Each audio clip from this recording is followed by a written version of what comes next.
warahmatullahi wabarakatuh. Alhamdulillahirabbil alamin, wassalatu wassalamu ala asyrafil anbiya'i wal mursalin wa ala alihi wa sahbihi ajma'in. Para pendengar yang dirahmati dan muliakan Allah Subhanahu wa taala,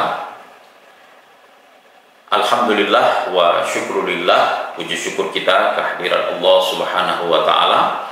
Salawat dan salam kepada junjungan kita Nabi Muhammad sallallahu alaihi wasallam. Materi kita pada hari ini, para pendengar yang dimuliakan Allah, adalah tentang arah kiblat atau menghadap ke kiblat tatkala sholat. Sebagaimana telah digariskan oleh para ulama kita bahwa menghadap kiblat adalah satu keharusan atau syarat untuk sah dan berkualitasnya sholat yang kita lakukan. Artinya, sholat seorang muslim yang tidak menghadap kiblat, maka secara pasti dipastikan sholatnya tidak sah atau batal, atau dia dikategorikan sebagai belum melaksanakan sholat tersebut. Oleh karena sekali lagi bahwa menghadap kiblat itu adalah syarat untuk sahnya sholat. Kiblat sendiri secara sederhana, secara kebahasaan bermakna dalam bahasa Arab disebut dengan al-jihah dan al-muqabalah. Jihah maknanya adalah arah, sedangkan al-muqabalah maknanya adalah hadapan atau menghadap. Secara sederhana, para ulama telah menggariskan tentang bagaimana menghadap kiblat yang dimaksud.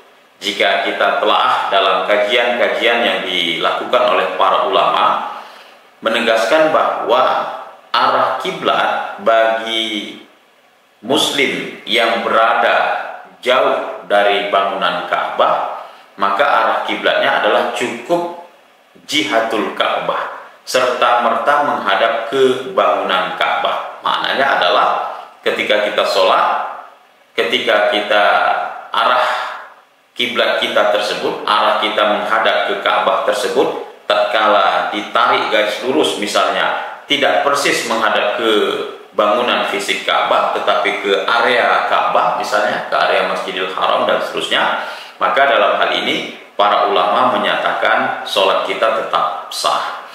Tetapi bagi kita yang berada di area Ka'bah, atau katakanlah berada di tanah haram misalnya, maka sholat kita mestilah ketika menghadap ke bangunan Ka'bah itu harus persis atau presisi menghadap ke bangunan Ka'bah. Artinya jika ditarik garis lurus, maka akan tepat mengenai dari dinding atau bangunan Ka'bah itu sendiri. Ini adalah pendapat atau pandangan sebagaimana dinyatakan oleh para ulama kita dalam lintas mazhab sejak lama. Tetapi pendengar yang dimuliakan Allah, ada pendapat yang cukup unik dan menarik, dan hemat saya itu cukup logis, yaitu pendapat dari kalangan Syafi'iyah atau kalangan mazhab Syafi'i.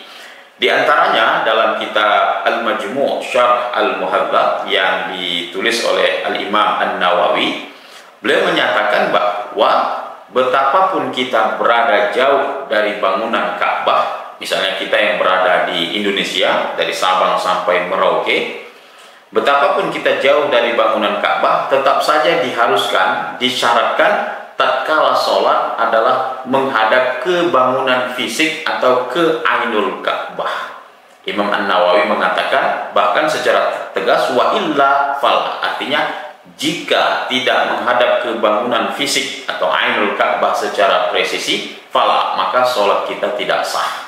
Nah, ini adalah pernyataan tegas dari Al-Imam An-Nawawi yang notabene-nya dari kalangan mazhab Syafi'i yang menyatakan demikian. Oleh karena itulah, para pendengar yang dimuliakan Allah, penting bagi kita untuk menjaga, untuk mengakurasikan arah kiblat kita di mana saja tatkala kita hendak melaksanakan sholat, yang dalam hal ini tentunya adalah menjadi tanggung jawab moral dan intelektual bagi kita, bahwa kita harus mampu mengakurasikan arah kiblat di tempat mana kita biasa melaksanakan sholat, terutama adalah di rumah-rumah kita.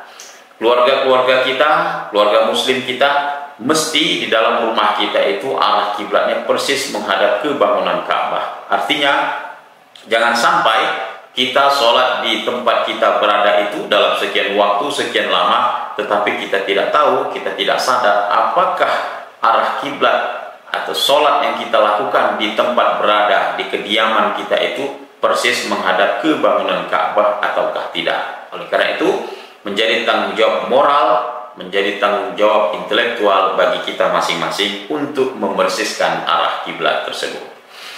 Pendengar yang dirahmati dan muliakan Allah Subhanahu wa Ta'ala, tentang bagaimana mengakurasikan atau menentukan arah kiblat ini, pada dasarnya para ulama kita telah menggariskan dalam kitab Al-Fiqh 'alal Madzahibil Al-Arba'ah misalnya, yang ditulis oleh Syekh Abdurrahman Al-Jaziri. Beliau merumuskan ijtihad atau urutan rangkaian dalam menentukan arah kiblat di suatu tempat yang kita tidak tahu secara persis arah kiblatnya itu adalah sebagai berikut.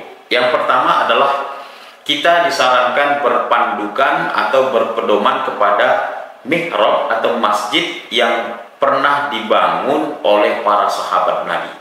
Tentu dalam konteks kita Indonesia, masjid sahabat itu tidak ada, maka ini bisa dikatakan batal atau tidak bisa kita terapkan. Yang kedua yang digariskan dalam kitab ini adalah kita berpandukan kepada alam. Orang-orang dahulu dalam melaksanakan sholat, membersihkan arah kiblatnya, mereka selalu berpandukan kepada alam. Apakah dengan matahari, dengan bintang-bintang, dengan bulan, dan seterusnya. Benda-benda langit ini pada dasarnya bisa kita manfaatkan untuk mengakurasikan arah kiblat. Tentu untuk penjelasan ini kita memerlukan waktu, memerlukan praktek, dan juga memerlukan alat. Yang ketiga adalah dengan memanfaatkan alat-alat yang ada, baik alat-alat yang modern maupun alat-alat yang klasik, seperti misalnya teodolit, kompas, GPS, kemudian mizwala atau jam matahari, dan seterusnya. Alat-alat ini bisa kita gunakan untuk mengakurasikan arah kiblat kita secara presisi, yang dalam hal ini sekali lagi untuk prakteknya, tata caranya tentu memerlukan waktu yang lebih khusus lagi. Berikutnya adalah, tata cara berikutnya adalah dengan bertanya kepada orang yang mengerti tentang arah kiblat. Artinya perlu menjadi kearifan bagi kita jika kita berada di suatu tempat yang kita tidak tahu arah kiblatnya ketika kita hendak melaksanakan sholat, maka sebagai bentuk etikanya adalah kita bertanya kepada orang yang ada di situ, dengan catatan orang yang kita tanya itu ia mengerti tentang arah kiblat. Tentu jika tidak mengerti, tentu tidak wajib kita bertanya. Ini adalah urutan yang digariskan oleh para ulama. Lalu yang terakhir adalah jika seluruh rangkaian tata cara itu tidak memungkinkan diterapkan, maka para ulama menegaskan sholatlah ke arah mana saja. Artinya upaya sudah kita lakukan tidak terpenuhi, maka kita dianjurkan untuk sholat menghadap arah mana saja yang kita yakini bahwa itu kebenaran,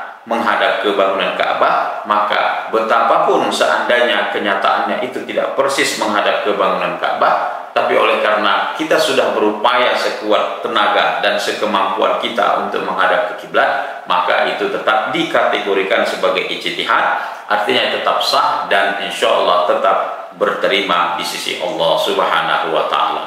Demikian pendengar yang dirahmati dan muliakan Allah, ceramah kita pada hari ini. Mudah-mudahan ada manfaatnya. Al-kamal lillahi wahdah, kesempurnaan hanya milik Allah Subhanahu wa Ta'ala. Assalamualaikum warahmatullahi wabarakatuh.